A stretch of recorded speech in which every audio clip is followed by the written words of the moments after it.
साथ छल हुआ। इतने में भगवान जो है अंतर ध्यान हो गए। कहा मोहिनी कहाँ चली गई, अमृत बांट रही थी वो। रुक जा, वो तो अदृश्य हो गई। क्या हो गया? इधर जो है अमृत का पान देवताओं ने किया, बल जो है बढ़ गया। असुर लोग जो है उन्हें शराब किए, बल घट गया है। दोनों में जो है भीषण युद्ध हो गया और देवता लोग जो है बलवान हैं, सारे असुर मारे गए। बोलिए भागवत भगवान की जय। असुर मारे गए। शुक्राचार्य जी आए और अपनी संजीवनी विद्या से जो है असुरों को पुनः जीवित किया। अभी लोग फिर तनतनाए लगे। हमारा मारिश कहा असुरगण तुम लोग जो है अभी कमजोर हो, तुम्हारा समय बिगड़ा हुआ। वो तो मैंने संजीवनी विद्या से तुमको जीवित कर दिया। अब तुम लोग एक काम करो, तुमको विजय प्राप्त करना है देवताओं पर जो है, तो तुम लोग जो है ब्राह्मणों की जो है खूब सेवा करो। ब्राह्मण लोग प्रसन्न हो गए, तुम्हारा स्वर्ग का अधिकार कहीं नहीं गया। शुक्राचार्य ने आइडिया बता दिया। असुर लोग जो है सब लोग मिल करके जो है गए और ब्राह्मण के द्वार पर गए, ब्राह्मणों को पुकारा। देश में महाराज बाही कोट तरी जो है डंडा सर खूब दान दक्षिणा धर के रहे। महाराज में खुश हो गए। क्या चाहिए बच्चा? इस महाराज कुछ जाप आप कर देता बन जाए। हमन देवता मुझसे परेशान ऐसा करा कि हमन की विजय हो। देवताओं ने जो है, ब्राह्मणों ने जो है खूब मंत्र का अनुष्ठान किया और मंत्र बल से जो है एक दिव्य विमान को प्रकट किया। बोली भागवत भगवान की। कहा जाओ इस पर जो है विराजमान होकर के स्वर्ग पर अधिकार कर। उस दिव्य व्रत पर चढ़ करके महाराज बलि के साथ में अनेक असुरगण जो है उन्होंने स्वर्ग में गए और स्वर्ग पर जो है आक्रमण कर दिया। देवता लोग फिर जो है बाहर चले गए, स्वर्ग से अधिकार उनका छूट गया। इधर माता अदिति जो है कश्यप ऋषि से प्रार्थना करती। अब कथा लंबी है, इसको मैं ज्यादा कहते जाऊंगा, बहुत अभी लंबा समय है। तो फिर जो है माता अदिति जो देवताओं की माता है वह कहने लगी कि महाराज हमारे बच्चे बड़े कष्ट पा रहे हैं, कुछ ऐसा उपाय करो कि उनका अधिकार जो है उनको मिल जाए। अब अदिति जो है देवताओं की माता, अदिति जो है असुरों की माता है। कश्यप ऋषि ने जो है पयोव्रत का जो है उपदेश किया, बताया देवी इस व्रत को करोगी ऐसी संतान मिलेगी जो तुम्हारे संतानों की जो है कल्याण कर देगी। और पयोव्रत के व्रत के माध्यम से वामन भगवान का अवतार हुआ। बोली वामन भगवान की। इसने जो है और देवताओं को जो है स्वर्ग का अधिकार पुनः जो उनको प्रदान किया। इधर जो है वह बलि जो स्वर्ग पर अधिकार जिसका है उसको शुक्राचार्य कहते हैं कि राजन तुम ऐसा करो, स्वर्ग पर तुमको निरंतर रहना है, अधिकार जमाए रहना है, तो 100 अश्वमेध यज्ञ करोगे तो यह स्वर्ग का अधिकार जो है सदा के लिए तुम्हारा हो जाएगा। और गुरुदेव की बात मान करके जो है और महाराज बलि जो है नर्मदा के किनारे जो है 100 अश्वमेध यज्ञ जो है करने लगे। 99 यज्ञ जो है पूर्ण हो गया, संवत चल रहा। उसी समय भगवान वामन ने जो है और बलि का सर्वस्व जो है उसका हरण कर लिया। बोलिए वामन भगवान की जय। इस तरह से जो है अष्टम स्कंद में और वामन चरित्र तक के है। 9वें स्कंद जो है चंद्रवंश और सूर्यवंश की कथा है। सूर्यवंश में भगवान राम का प्रादुर्भाव हुआ। यह वंश कैसे चला? तो ब्रह्मा नारायण से भगवान ब्रह्मा जी का जो है ब्रह्मा जी की उत्पत्ति हुई। ब्रह्मा जी से जो है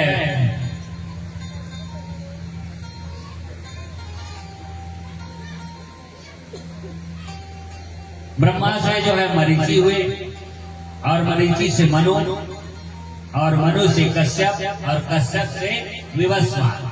विवस्वान जो है सूर्य को कहा जाता है।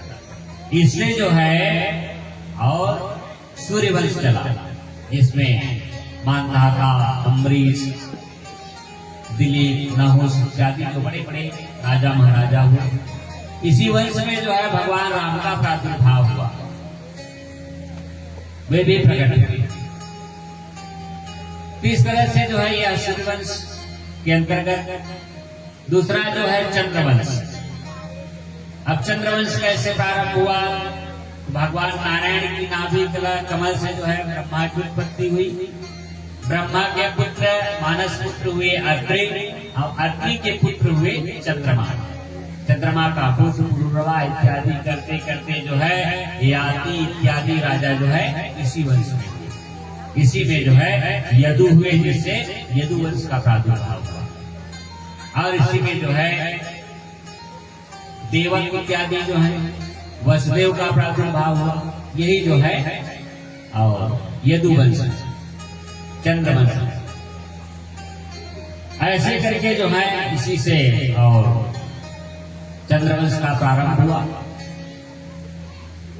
चंद्रवंश में ही वसुदेव जी की उत्पत्ति हुई, वहां उनका जन्म हुआ। इसी वंश में जो है कंस चंद्रवंशी है। मथुरा पर जो है इन्हीं का साम्राज्य है। देवक की पुत्री का नाम है देवकी। ये कंस की सगी बहन नहीं है, कंस की सगी बहन अलग है।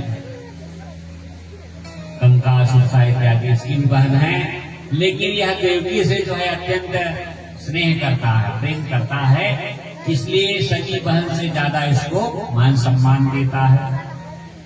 जब विवाह के योग्य हो गई तो कंस ने विचार किया कि मैं जो है अपनी बहन का विवाह जो है अपने मित्र से ही कर। वसुदेव उनका मित्र है। वसुदेव की और 6 पत्नियां हैं, रोहिणी, इला, रोचना, मदिरा इत्यादि इनकी पत्नियां, 6 पत्नियां और 7वीं पत्नी है। तो कंस जो है प्रस्ताव रखता है कि वसुदेव जी मैं अपनी बहन का विवाह जो है आपके साथ करना चाहता हूं। वसुदेव जी तैयार हो गए और बड़े धूमधाम के साथ जो है देवकी का विवाह जो है वसुदेव के साथ हुआ। विवाह हुआ। विवाह होने के पश्चात विदाई हुई तो रथ पर जो है वसुदेव और देवकी को कंस अपने रथ पर बैठा करके सुंदर जो है रथ का स्वयं संचालन करते हुए विदा कर रहा है। विदा करते करते जो है रथ जो है जैसे ही नगर के बाहर गया उसी समय जो है आकाशवाणी हुई, क्या ऐ कंस जिसको अत्यंत प्रेम के साथ जो है तू विदा कर रहा है, इसका अष्टम गर्भ जो है तेरी मृत्यु का कारण बनेगा। ऐसी सुंदर जो है आकाशवाणी हुई। कंस का क्रोध जो है, कंस जो है तो बड़ा दुराचारी है। आगे जो है इसकी कथा कल आएगी कंसवध की। कंसवध जो है मल्ल युद्ध का बड़ा अद्भुत योद्धा है। थोड़ी सी कल झलक जो है आपको बताएंगे संध्या के समय में। तो बड़ा अत्याचारी है। जितने बड़े बड़े असुर सब इसके मित्र हैं या इन्होंने उसको जीता है, वही कंस के साथ अगासुर, बकासुर, कागासुर, धेनुकासुर, ये चाणू, मुष्टिक, तोसल की जो इतने इनके साथी हैं सब इसको परास्त करके आया। तो आकाशवाणी हुई कि अष्टम गर्भ तेरी मृत्यु का कारण बनेगा। आकाशवाणी को सुना, इसका क्रोध जो है सातवें आसमान पर पहुंच गया, जिसको प्रेम से मैंने पाला, उसी के गर्भ से मेरी मृत्यु का कारण होगा। क्यों ना मैं इस मृत्यु को ही समाप्त कर दूं। ऐसा करके देवकी के केस को खींच करके जो है दत्त ने रथ से नीचे उतार लिया, खींच करके गिरा दिया। खड्ग हाथ में पकड़ा है और मारने के लिए जो है उद्यत हो गया। पति के समक्ष जो है पत्नी को कोई मार रहा है तो पति चुपचाप थोड़ी दिखेगा। शत्रु जो है बलवान है, तो बलवान है तो किसी भी तरीके से जो है इसकी रक्षा की जाए। ऐसा करके उन्होंने विचार किया, कहा मित्र तुम इस अबला पर क्यों हाथ उठाते हो, तुमको क्या मिलेगा। अपयश के अतिरिक्त जो है कुछ नहीं मिलने वाला। तुम्हारा काल कौन है, इसका गर्भ है, इसका अष्टम गर्भ है। ऐसा करते हैं, चलो मैं आपसे जो है वादा करता हूं कि जो भी देवकी की संतान होगी, 8 संतान मैं आपको एक एक करके जो है देते जाऊंगा। उसके साथ जो व्यवहार करना वो आपकी मर्जी है। दोनों में समझौता हो गया। कहा मैं तुमको खुदा नहीं छोड़ सकता, चलो जेल में बंद कर दिया। धीरे धीरे जो है प्रथम गर्भ का आभास हुआ, प्रसव हुआ। वसुदेव जी कहते हैं कि देवी वचन के मुताबिक इस बालक को हमने कंस को सौंपने का वादा किया है। इस बालक को जो है ज्यादा इसका जो है इस पर लालन पालन मत करो। दो मैं सब करके आता हूं करके वसुदेव जी जो है प्रथम बालक को दे करके आ गए। कंस कहता है कि वसुदेव मेरा काल तो अष्टम बालक है, मैं इस निर्दोष बालक को क्यों मारूं। और वापिस कर दिए। वापिस लिए उसी समय जो है नारद जी आ गए। कहा राजन तुमने जो है गलती की है। क्या अष्टम गर्भ कहा और ऐसे गोल जो है लकीर खींच ली, उसमें 8 बिंदु लगा दिए। गिनो 8वां कौन है। अब पहला से क्या 8वां गिन के उसके बाद दूसरा चेंज कर दे तो दूसरा 8वां हो जाता। कहा इसमें जो है अष्टम कोई भी हो सकता है, तुम ऐसी भूल ना करो। नारद जी की बात समझ में आ गई, बुद्धि जो है फिर गई। तुरंत जो है सैनिकों को भेजा, जाओ उसको वापस लेकर के आओ। पुनः बालक को वसुदेव जी लेकर के आए, उनको दिया और सिरा पर पटक पटक करके जो है उसकी हत्या कर दी। बाल हत्या का दोष लग रहा है। 1 हुआ, 2 हुआ, 3 हुआ, 4, 5, 6 तक के जो है कंस ने देवकी के बालकों को मार डाला। 7वां गर्भ का आभास हुआ तो भगवान ने अपनी योग माया के बल से जो है 7वां गर्भ को खींच करके जो संकर्षण करके जो है रोहिणी के गर्भ में डाला। इधर समाचार मिला कि रोहिणी के देवकी का 7वां गर्भ है, उसका श्राव हो गया, गर्भपात हो गया। अब अष्टम गर्भ का आभास हुआ। धीरे समय बीता, अष्टम गर्भ का आभास होने लगा। माता देवकी जो है चिंतित है, सोच रही है कैसे इसकी रक्षा हो। और इस तरह से जो है वह चिंता करने लगी। समय जो है एक एक करके धीरे धीरे करके जो है और पूर्ण हो रहा है। जैसे ही भगवान के आने का समय हुआ और आकाश में जो है बादल छा गए, बिजलियां कड़कने लगी।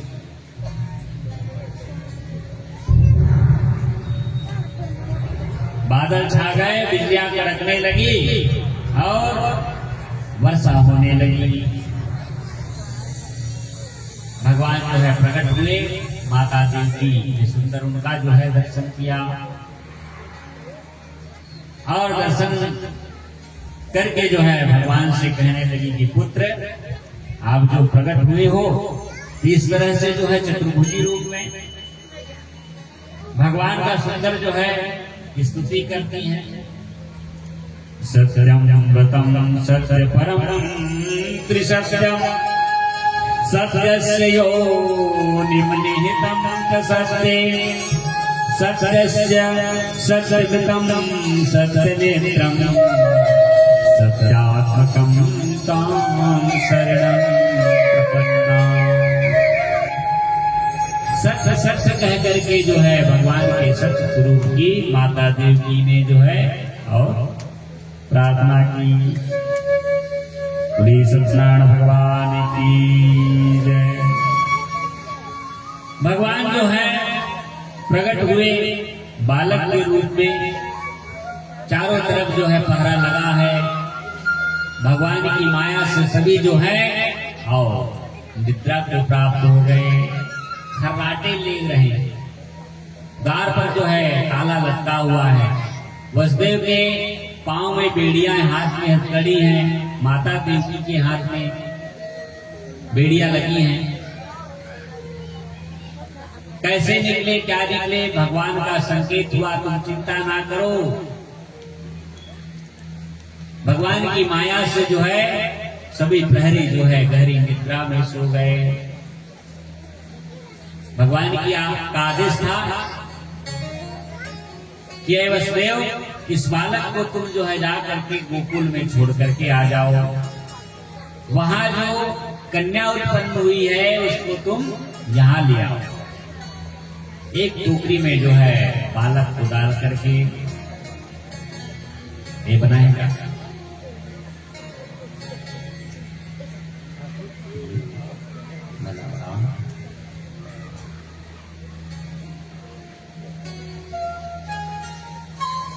बोले भागवत भगवान की जय।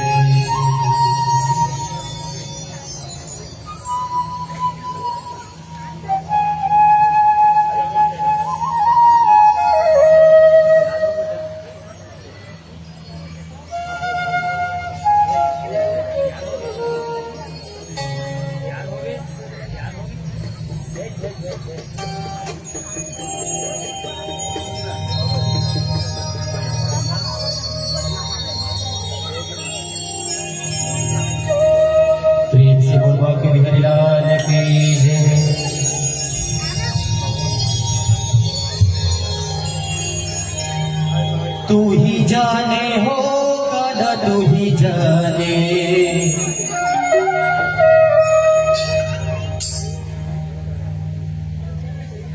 साउंड वाला कहाँ है जी? जल्दी आओ। माइक वाइक पकड़ देखते करण बाबा हो।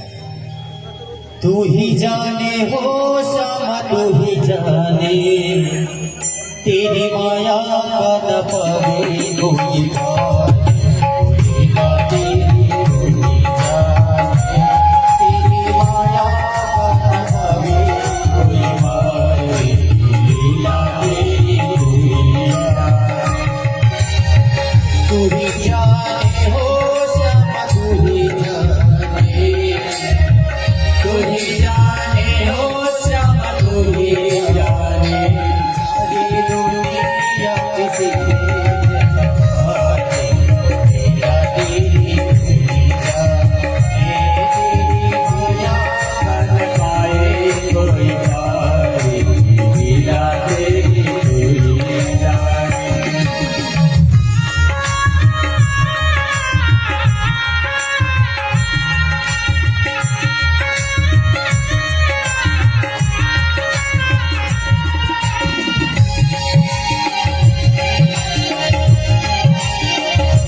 तेरे जो कहना बरसी शक्ति मानो वासुदेव आया बरसी शक्ति मानो वासुदेव आया बालक लेके जाओ नंदे जी के द्वार बुढ़िया तेरी तेरी माया का पावे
बुढ़िया तेरी बुढ़िया तू ही जाने हो श्यामा तू ही जाने तू ही जाने हो श्यामा तू ही जाने सारी दुनिया के सिरे लीला तेरी तू ही जाने तेरी माया का माया कोई माने लीला तेरी तू ही जाने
कृष्णलाल की जय।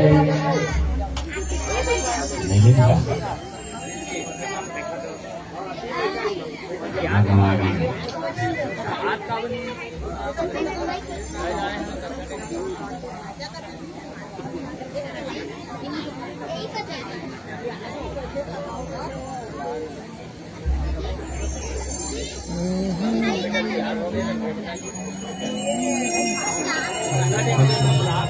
प्रेम से बोल बाबा के बिहारी लाल की जय।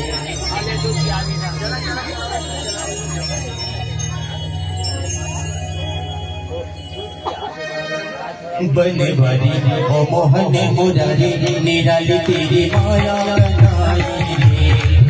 बने बरी ओ मोहन मुरारी निराली तेरी माया बनाई रे। मथुरा में तेरे जन्म लियो, मथुरा में तेरे जन्म लियो, बाजू गोकुल बधाई रे। बने बरी ओ मोहन मुरारी निराली तेरी माया बनाई रे। बने बरी ओ मोहन मुरारी निराली तेरी माया बनाई रे। मथुरा में तेरे जन्म लियो,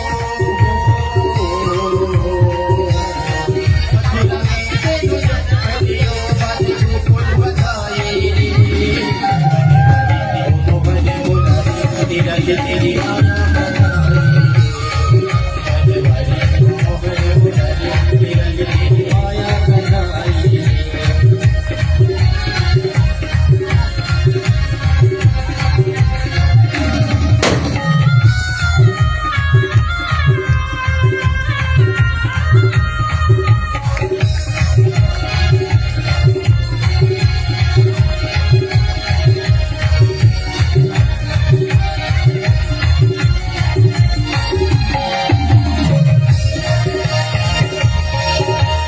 आते ही कारवा